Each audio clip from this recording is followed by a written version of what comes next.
Me and my wife just shot another Max War video. I think it's probably going to come out before this video comes out. But I never thought I would watch a Seth video and then find any other content that I feel like Seth would be relaxing to counter with. And Max War definitely is that. Max War is definitely like the ADHD cousin to Seth. And I think that says something. When Seth was in that other Max War video too, I'm like, yeah, this fits. You guys have the same kind of humor. There's a dark undertone to a lot of things that you talk about, and you play the hell out of some video games. Age of Wonders 1 review. Age of Wonders 1 is not a game I've spent any time playing. It's got to be old enough for me to load onto a tablet with an emulator at this point to experience it. But let's get into it. I'm feeling saucy today. I'm feeling risky. I got a cup of coffee and a white shirt. I'm just about as daring as it gets. Let's get into this video. Hey people, Seth here. Today, I'll be covering a game that's very dear to me, and also about as old as some of the audience. Age of Wonders, released 1999 by Triumph Studios. 1999? It is literally almost as old as I am. That is hilarious.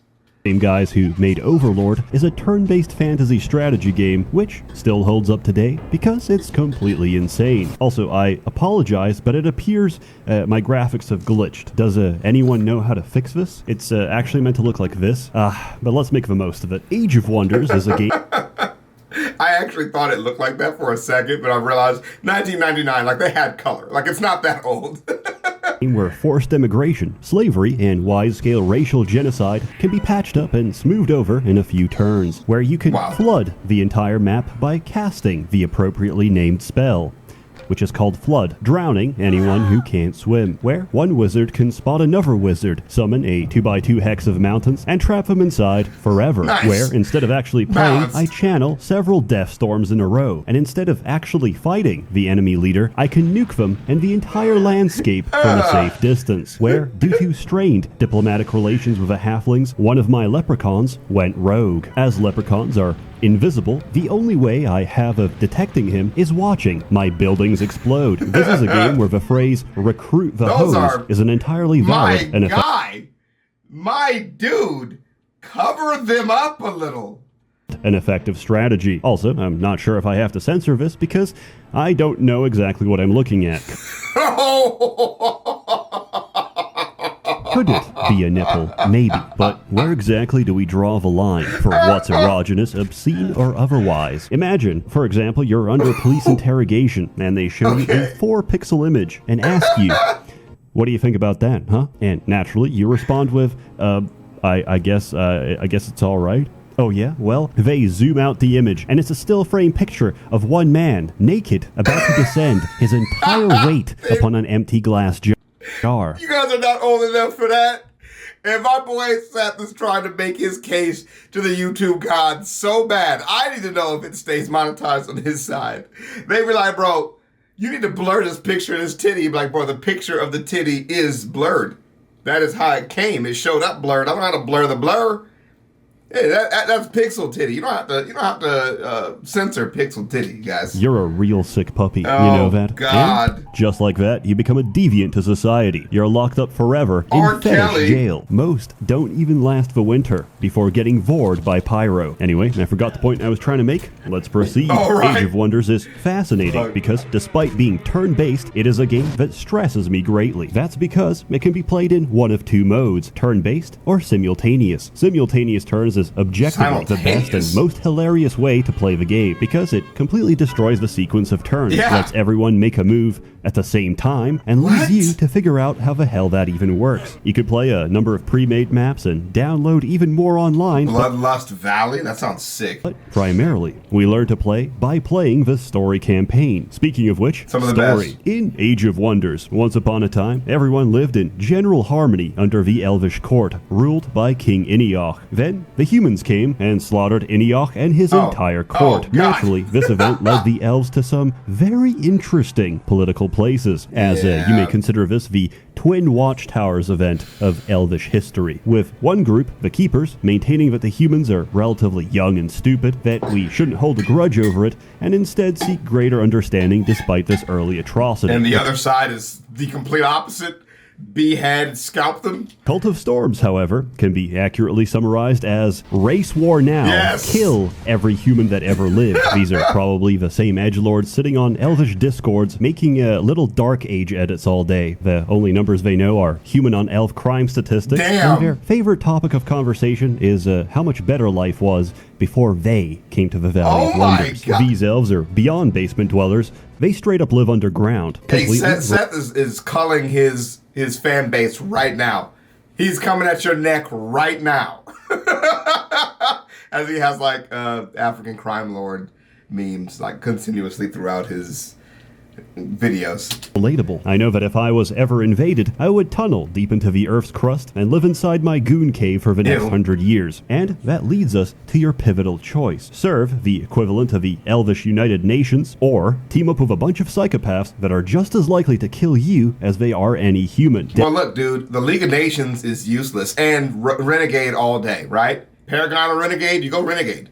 100%. Addy Meandor is going to make Elf Hyperborea real, and you don't want to miss it. Regardless of what you choose, you get to make a custom leader with a selection of skills and abilities. You'll notice you have a lot of options. Also, you get to pick your spheres of magic. Damn, this bitch crazy. The ancient technique of cock pending is my only hope. Oh, magic. You pick 3 at the start, but eventually a total of 7 from the following elements: fire, water, air, earth, life, and death. Choosing one blocks you from selecting the opposite, so you really have to make your choices count. However, you have absolutely no idea what those choices are, so just pick whatever. Everything is good. Ultimately, no matter what you're playing and who you're playing against, did I just catch a Seth voice crack? Am I not the only one? You have to make your choices count. However, you have absolutely no idea what those choices are. Nice. It's not just me. Oh, thank God. You guys been bringing that up about me for years. Listen, it's not my fault my fucking throat is fucked up, man. It's from all this goddamn yelling. Okay? I talk for a living. It happens. Now your Lord and Savior does it. You can't say it's just me anymore. So, just pick whatever. Everything is good. Ultimately, no matter what you're playing and who you're playing against, the objective is always the same. It's a grand-scale game of VIP. Your leader is very powerful, but not invincible. And the same goes for your enemies. Your goal is not to win the map. It's to run up on a thug and return his body to the streets. In combat, you can make a beeline for the leader, shank him, and that ends the entire fight. Everyone reverts to neutral as his entire faction ceases to exist. This creates a constant sense of high tension because your leader is the most tactical unit on the board. Basically, the game incentivizes you to put your leader's neck on the line at all times. The closer you are to getting assassinated, the more likely you are to win. Because the more fights you survive, the more experience you acquire, and the more skill points you have to spend on becoming theoretically invincible. I've run campaigns where my leader can slaughter entire armies, nuke entire armies, or forcibly mind control entire armies. That's pretty sick, dude. Completely on his own. But that takes time. Before that, you'll have to rely on your troops. This game comes with 12 different races. Oh no, there's no way we're sprinting through that. We're definitely taking our time with that. Well, bro, we're coming. Also, this game seems to have like a level of organization you need that I might not have, because I have a tendency to screw around like a lot. And this seems like you need like a level of like real goals, task setting, goal task setting. You know what I'm trying to say. Setting tasks and moving in one singular direction instead of just doing whatever the hell you want. Like actually doing the managing of the civilization part. Oh, wait. I play Civilizations. I can do that. Just like reading the little tabs before you do things and then try not to piss them off. I can handle that, maybe. Or maybe I just piss everybody off and die. All right, looks like we have lizard people. Penguins, which we did see. Confirmed. White people gentrifying Africa. Leashed white guys. What? Orangutans and women. Albino Drake, Reptar Cat, elves, monks with guns, that fine-looking fellow, and a baby.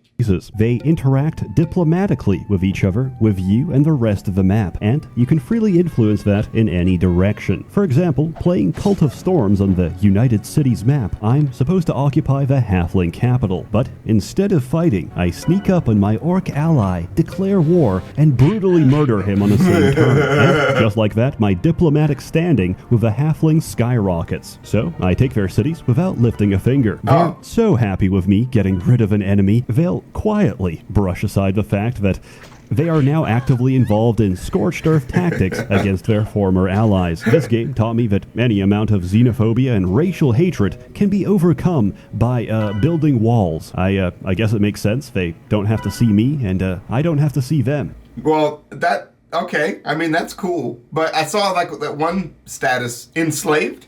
Do we want to get there at some point, or are we just going to avoid that? Sometimes you capture cities with races that don't like you, and if you hold on to them, they're going to rebel. That's fine, because we can evict them. Look, you're free to hold a Status negative enslaved. Goblin. opinion. Just please do it in the woods. Whatever race you choose to resettle is going to dislike this move, but whichever race you choose to move in is going to like you even more. And basically the people who are moving out already hate my guts, so you're not losing anything. It's free real estate. Conversely, to illustrate the importance of diplomacy, I can click on this little button raise object, and I'll lose the game. God. Yes, at the click of a button, you can explode any structure you own, including cities filled with women and children. Naturally, razing a city to the ground is a universally unpopular move. Turn enough towns into mass graves, and all your troops will disband and leave you. It's important to understand that each race isn't following you specifically. They're just serving their mutual interest, and when that disappears, so does their loyalty. Oh, that's actually pretty unique. Yugoslavia. That's pretty unique. Stay off my people. Because it's in a lot of games, when you convert units, they are literally your units to use. Like, they just follow your diplomatic strategy, and at the same time, all of your benefits benefit them. And then, like in Civilization, they donate units to you, right? Those are yours regardless. They don't ever revert back. But then also, when they fight, you can control their armies when you get to a certain level. And that's cool because they are a different color. They still wear their own, they're still their own unique units and stuff. So it's pretty serious. But in this one, it sounds like they join your army, but then you still have to appease like their races, just in general. That doesn't mean war crimes are bad. It just means you should do it to someone else. Each time a structure explodes, it spawns neutral units. If you mouse over them, you can see their behavior. If it says raiding, oh boy, that entire region is about to become a whole lot more interesting. Raiders also burn shit down, in turn spawning more raiders, creating a feedback loop of wartime atrocity. Razing structures to the ground is not only incredibly fun, it's also a one-way process to accidentally wiping out the entire map. Yeah, you look back at the math here. The guy started with 8, went down to 6, but then he spawned stacks of 2 and 4. Incredibly fun. It's also a one-way process to accidentally wiping out the entire map. You can rebuild structures using a builder's guild, but guess what? This can also be razed to the ground. Well, what the hell? There's no way back. So, yes, technically, this is still a fantasy game, but if you want a more fitting title, it's Harry Potter and the Yugoslavic War Tribunal. Now, I've been thinking of branching out into the financial sector and opening up a sperm bank, but to do that, I need a lot of money. Advertiser money. Hey, let me tell you something. Me and my friends, we like to get very drunk and go on little tangents exploring the web. Well, after one night of this, I woke up to find my Amazon recommending me a statue of Baphomet, some effigy sticks to burn as offerings, and am I allowed to say this? A crack pipe. Why are those things that you can purchase all on the same online? We've come too far as a society. Everything you need to do a little magic. Now, that's pretty funny, until I realized, wait a minute, I'm getting recommendations for something I browsed on a completely different account on a completely different computer, which means they already tracked, logged, and sold my data, and they know who I am. You might say, who cares? They'll market to me, so what? This is like a 90s background that you're seeing, by the way, for him. That's like a 90s computer setup. Everything was like this ugly tan color. So your data is going to be resold to data brokers, and anyone can buy it, including the government. Or should I say, bought, because Homeland Security and the IRS already have. The precise live geolocation of 1 in 4 Americans watching this is already in the hands of people who surely have your best interests in mind. Well, that is great fear advertising. Oh Hey, my have God. you ever been audited by the tax man? Let me tell you, it's a lot of fun because the first thing they did is freeze my account. If Bro, not for what? friends and family, I could not buy food or pay the rent. And you know what they needed to do all of this? Suspicion. Do not give these people an inch because they'll take your leg off. No one should have a right to record or track your actions online. In fact, they don't. That's the whole reason they use data brokers. Surveillance without a warrant is a breach of the Fourth Amendment. But we didn't do it. We just contract someone to do it for us. I care for my privacy, but clearly the feds don't take no for an answer, which is why I use ExpressVPN. ExpressVPN reroutes my internet connection through a secure encrypted server. So it's much. You see, that's the inflation game right here. That's the inflation game demo. It's my internet connection through a secure encrypted server, so it's much more difficult for data brokers to identify or log my activities online. ExpressVPN has a no logs policy by the fact that their VPN servers run off RAM, meaning that even if you wanted to, no information is actually stored. Sick. But if you're not fully... Wait, what information is he searching for? Meaning that even if you wanted to, no information is actually... Wonder Bread, Wonder Woman, Wonder Slug, Wonder Duck, Wondering. What the fuck even? Is this a real, like, search thing? Actually stored. But if you're not fully convinced, I actually have the best endorsement possible. One of my friends works in police investigation. He told me himself he knows ExpressVPN is legit because he has repeatedly sent them a court order information request, to which they must legally comply. Each time they showed their records, and unfortunately for them, but fortunately for you, each time, they showed nothing. So stop letting anyone and everyone track, monitor, and log everything you do online. Because whatever unspeakable things you do, that's between you and your God and no one else. And if you'd like to keep it that way, get ExpressVPN today. It's incredibly easy to use. All you gotta do is download the app, tap a single button, and just like that, you're a ghost in the machine. And ExpressVPN does all this without slowing my connection. Sign up now and you get 3 months of ExpressVPN for free by visiting expressvpn.com/Seth or clicking the link in the... I'll be real, it's not even selling out its true expression of my inner being. I love something. Description box below. Thank you to ExpressVPN for sponsoring this video. Aside from diplomacy, the likelihood of units working together is dependent on their alignment. This can be anything from good. Your life is everything. You serve all purpose. You should treat yourself now. To neutral. Your life literally is as valuable as a summer ant. To pure evil. What I need you to do is I need you to take a nearest rope that you got, wrap it around, if you got a garage or a fucking stairway, and hang yourself. Bro, these videos are such an interesting combination of just like meme culture and retro video gaming that you never thought would exist. Like, how many people here even know who Low Tier God is? Like, and actually, like, watch the streams or find these. Like, how did he find these clips? How does he know who Low Tier God is? Also, an aside, that is my wife's arch nemesis for some reason or another. And I hope I can get her to play the new game that's coming out. Street Fighter game, Street Fighter 6, comes out in, like, June. So that eventually she can play Low Tier God in a beef match that'll be one-sided, but we'll have to put money up, and I'll do it. Because it's hilarious. Let's go. Play. Period. Why are you alive? Why are you alive? Do the world a favor and hang yourself. I don't know, but I think this depends on the alignment of your leader's race, and how well that meshes with that specific creature. Once a great race, trolls are solitary creatures in decline. They roam in dark recesses of the earth, ever more perturbed at the loss of their underground realm to the growing masses of other races who have come since the human invasion. Dude, this game is kind of drawing me in a little bit, I think.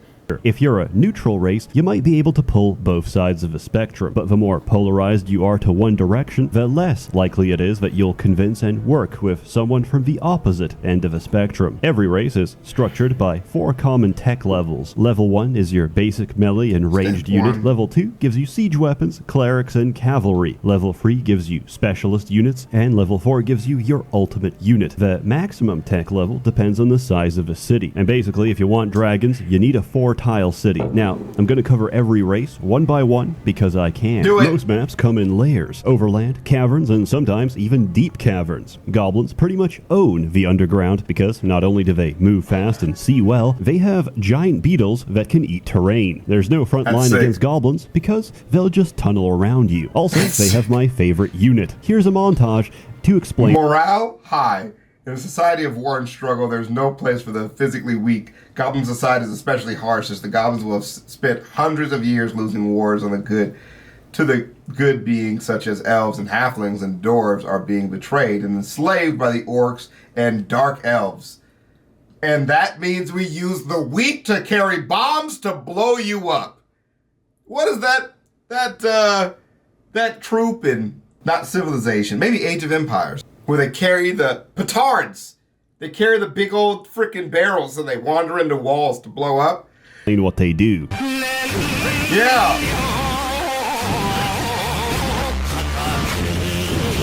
God. Jeez. There's Goblin so many. bombers, believe it or not, explode, taking about half a screen with them. Conversely, dwarves live underground, but also they're the only race that can cross mountains. The borders made by natural geography don't matter because dwarves can just hop over. They have access to the best tier 3 unit in the game, the Giant, which on its own can win you the entire campaign. Orcs have the best melee fighters in the game, and they get a dragon. The elves counter that by mass-producing megathoughts.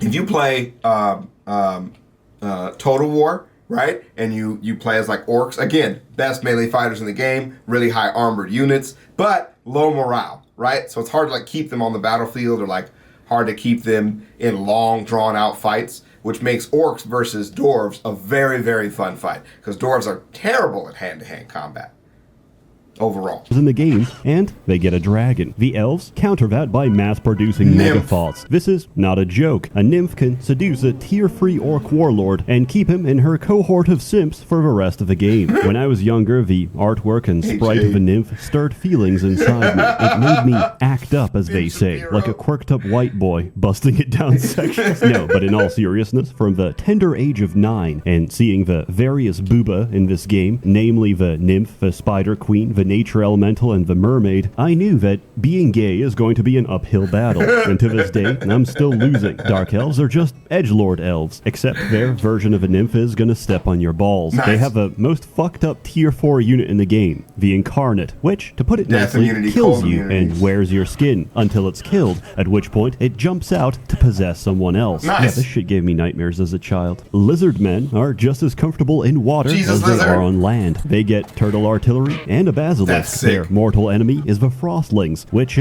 freeze everything they touch. They don't need to swim because frost queens can just turn water into ice. They have dire penguins and aggressive LED lights. If you see a horde of frostlings marching across the ocean towards you, the appropriate response is to cast Firestorm and melt the ice underneath them, as they all drown to death. I love this game. Humans are humans. As vanilla as they sound, they're actually really strong. They have gunpowder, knights, and the oldest human tradition of all, scamming the absolute shit out of you. Their ultimate unit is a skyship.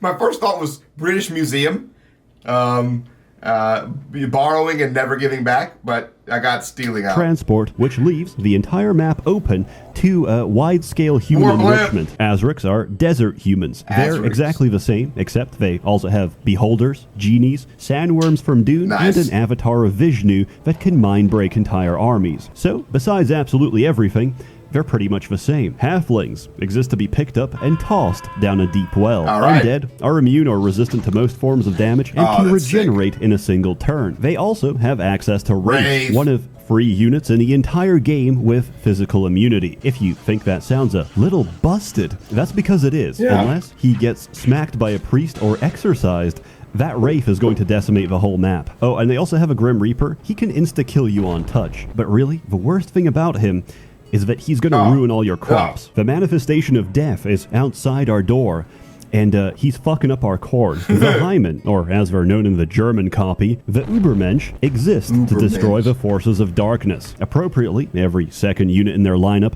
can either turn the undead or deal holy damage. I don't have much to say about them, except seeing a Titan get jumped by a full stack, only to kill them on the same turn, is some of the funniest shit I've ever seen. Now, let's talk about magic. I recently found that air magic is busted. At shipyards, you can make ships, the largest of which, the Galleon, is stronger than any ultimate unit in the game. Now, normally, that's alright because they're bound to the sea, so I enchant them to fly instead. Get the hell out of here. Air Mastery, which doubles the speed of anything that sails or flies in the air. What? My newly created battle cruisers do both, and can now sweep the entire map in a matter of turns. Now, they are vulnerable to one thing, being killed, which is why I take free spheres in water and cast liquid form. The AI doesn't know how to dispel magic, so yeah, the game is pretty much over. The other spheres get similar bullshit. Water is just a matter of waiting for everyone to drown. Fire can turn the map into downtown Detroit, and life can invoke the power of live, laugh, love to make foreign occupation seem like a pleasant experience. Death, on the other hand, lets you cast Pestilence, which, because of how they're programmed, breaks the computer AI. Instead of stepping out of the Pestilence cloud and potentially taking less damage, the enemy will conclude that the most logical move to make is none at all, and will sit inside the Brap cloud until they asphyxiate. And magic is basically just talk shit, get buried alive. It's actually really soothing to admire the enemy leader safely inside his downy containment chamber. As you have no doubt guessed or gleamed from this video, there's many ways to break this game, and I only know some of them. My recent favorite is starting with Lightning Strike, which makes fights increasingly stupid as you watch multiple enemies run up to your leader, take a swing, miss, and get stun locked into oblivion. Also, I learned that unlike Seduce or Charm, which only work if a target has testicles, Dominate actually works on anything. And if you get lucky and roll a Ring of Flight, this includes dragons as well. By the way, I don't know what to think of this, but I learned how this works mechanically. I found out that men in this game are categorized as humanoid, whereas women fall under the category of creature. Regardless which side you follow, the campaign is pretty long. There's branching paths, a lot of lore, and generally is just a fun experience. Spoilers ahead, so if you don't want spoilers to a 23-year-old game, skip forward to this timestamp. I think it's fine. Alright, actually I don't have any spoilers. I just wanted those people gone so we can have a quiet moment. I ought to fucking leave. I ought to fucking end the video right now. Anyway, give it a few seconds so they think that I'm actually saying something valuable. Anyway, remember Elf Hyperborea? Yeah, that kind of went wrong. Meandor tries to revive King Iniok, and it works a little too well. The star shining over the Valley of Wonders is blood red. Iniok is now an undead lich, leading the forces of death. Positives, destruction of humanity. Negatives, he's going to kill us all in the process. All in all, a mixed bag. So we should probably do something about it. At some point, you can escape with your people to safety, or choose to stand and fight with the arrival of a Hymen. That is the Lord of the Rings question, right? That's the same thing proposed in Lord of the Rings. Do the elves stay and fight, or do they go off to the land of, like, heaven, basically, for just people with pointy ears? Whose name sounds very strange if you say it too quickly. If you're playing the cult, your options are like, I could join the undead, but they're probably, maybe, definitely gonna kill me. Yeah, I'm going Team Hymen. Then you win the campaign, and it's like, maybe the real Cult of Storms was all the friends we made along the way. That's good. I'm a wanted war criminal. If you play keepers and choose to stay, you and the Hymen essentially put Iniok back in the ground. Your reward for all this is a lifetime of loneliness as the last of your race has sailed across the sea, never to be seen again. It's a bittersweet ending, and I like it very much. You know the fable of a fox and the sour grapes? Yeah, I want to eat them because they're sour. To this day, the game looks amazing. I'm running it 800 by 600, stretched to a 1080p monitor. The possibility that this knowledge is making someone very upset right now makes it all the more enjoyable. The sprites look beautiful. Animated dragon that follows your cursor in the UI, beautiful. I love this game. What more can I say? The soundtrack is so good I've listened to it at least 100 times back to back for the last 2 decades. And the sound effects. The sound effects are completely scuffed. Full disclosure, I think they used royalty-free stock sound effects for most of the combat, and I love it. Look, I don't need to explain why Beholder sounds like a golden retriever. It's a feature. Critique. If you alt-tab the game on Windows 10, it's gonna turn into inverted neon purple puke. Damn. I've kind of learned how to navigate this stereoscopic hell, if only because I believe it's some kind of portal into the lean dimension. Jokes aside, if this happens to your game, it's fucked. Just close and restart. Also, if you get frequent crashing with a pop-up that says like map view or show scene, there's a patch you can run to fix it. I'll link that in the description below. Finally, we have a sale on GOG for Age of Wonders 1, 2, and 3. I couldn't get the expansions for free because they're really expensive, but I did manage to secure the expansion for Age of Wonders 2. They will be available for very little money. Nice. I personally endorse every single one of them because they're great games, and I will review them when someone pays me a lot of money. Yeah, do number 3, bro, because I just played it. It's sick. For code Fug Hunter goes in all fields. Enjoy. As always, more content to come, so stay tuned. A warm thanks to the many members of the Merchants Guild generously funding and bankrolling these videos, except recently because I've realized I can milk VPN sponsors instead. You're all truly wonderful. Have a good one. Hell yeah, dude. Sick, man. That was actually really good. Oh, man. Actually, a really wholesome, like, comment section, too, like, right at the start. I'm not digging too deep. I don't want to know, but actually, pretty decent. I don't know, man. I'm actually starting to really enjoy these things. And, like, playing some of these games seems really cumbersome for a lot. But when you get a game that's like really familiar to something that you've played before, it becomes very tempting.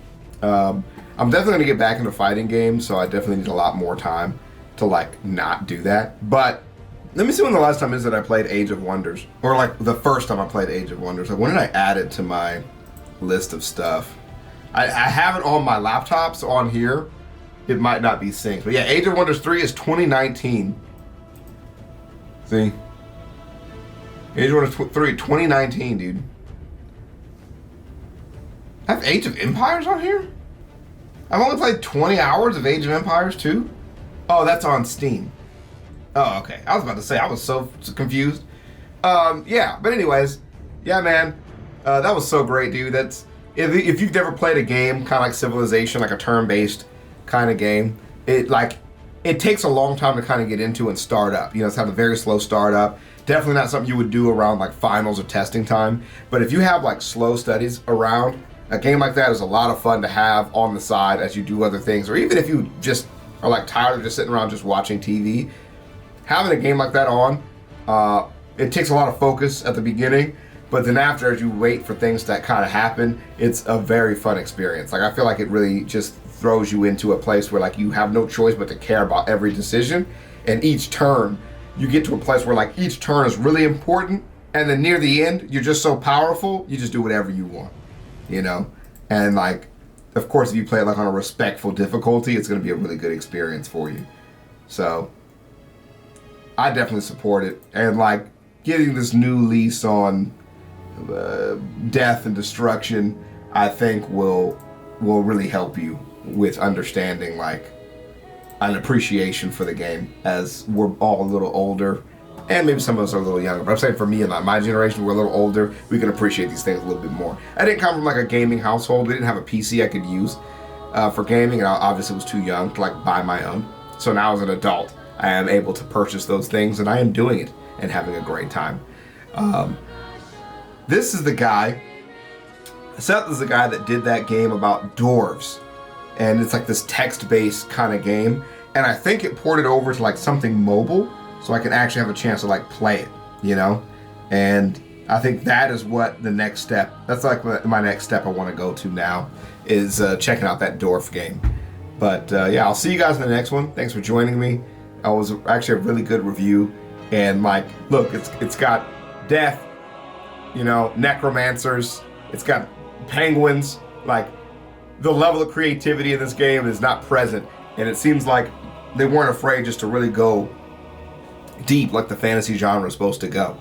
And I feel like so many games now just worry about balance, you know, they forget about the fun part. And I think a lot of these older games really encapsulate like, yeah, some of the programs and stuff don't work as well, but the ideas, man, they were like really going for something. They were taking risks, and that's really great to see. So I'll see you guys in the next one, and yeah, we're gonna join.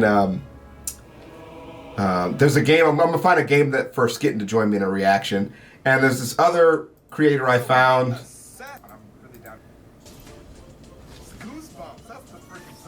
Mandalore. There it is. Mandalore Gaming has done some reactions we're going to check out too. And then, of course, the Story Time by Internet Historian. He's got a ton of games he's reviewed at this point. So we have a lot of content, gaming content coming up. We'll mix in some of our memes and SCP stuff, of course. So I'll see you guys around.